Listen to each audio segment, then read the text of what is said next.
على مجرى زماني والتجارب، جرينا كالسيول على المدارب، وسرنا في شرايين المعالي إلى آخر مسمى للمراتب، وأبحرنا في التاريخ دهرا فأغرق ما عدانا من قوارب،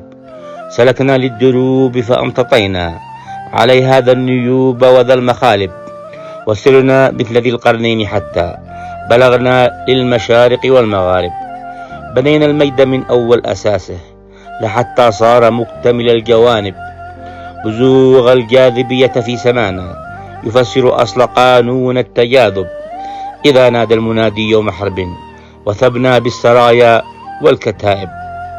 وهيمنا على كل البرايا، وكنا من يراقب من يحاسب، ونلنا بالعزائم مبتغانا وما نيل التمني بالمطالب، علاقتنا وثيقة بالصوارم وذاك الرمح من أغلى الحبائب، لأن القاسيون على الأعادي، لأن الأقربون إلى الأقارب، أزال الله فينا كل أرض كما زان السماء في الكواكب، فدار زماننا فينا ودرنا وما زلنا على عكس العقارب، تحولت السيادة من حمانا وكانت ملكنا نحن الأعارب، توارينا من القمم العوالي وها عدنا إلى بين الترائب، وها قعر السقوط لنا مقاما وليس بيدينا غير الحقائب، فلا كأس معين ولا دهاقا ولا أمزان تحملها السحائب، لأن شعوبنا تاهت خطاها رماها السيل في كل المدارب، حروبا عالمية بالوكالة وأخرى للطوائف والمذاهب، تبيد الأرض عن بكرة أبيها وتقتلها جميعا بالتناوب، نقرب للغزاة بكل شيء ومحرومين من بعض التقارب،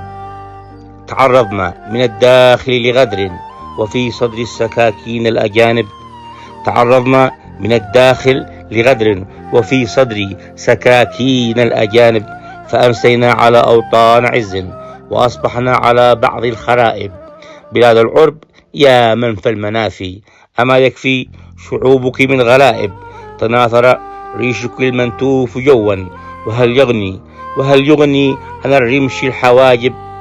لماذا لا تدافع عن كيانك؟ لماذا لا تقاوم لا تحارب؟ أراك الأمس بالنهج العروبي وبالإسلام في أعلى المناصب، تلاحقنا المنايا كل حين كما الجابي يلاحق للضرائب، يطير بنا الحنين إلى بلادي وتاق إلى رباها كل غائب، وقلنا سوف نعبر في مداها نخفف عنها بعض المتاعب، زوارقنا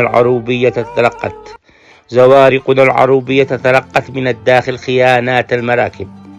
فصار الغزو يغزوها جميعا ويفترس المعادي والمصاحب،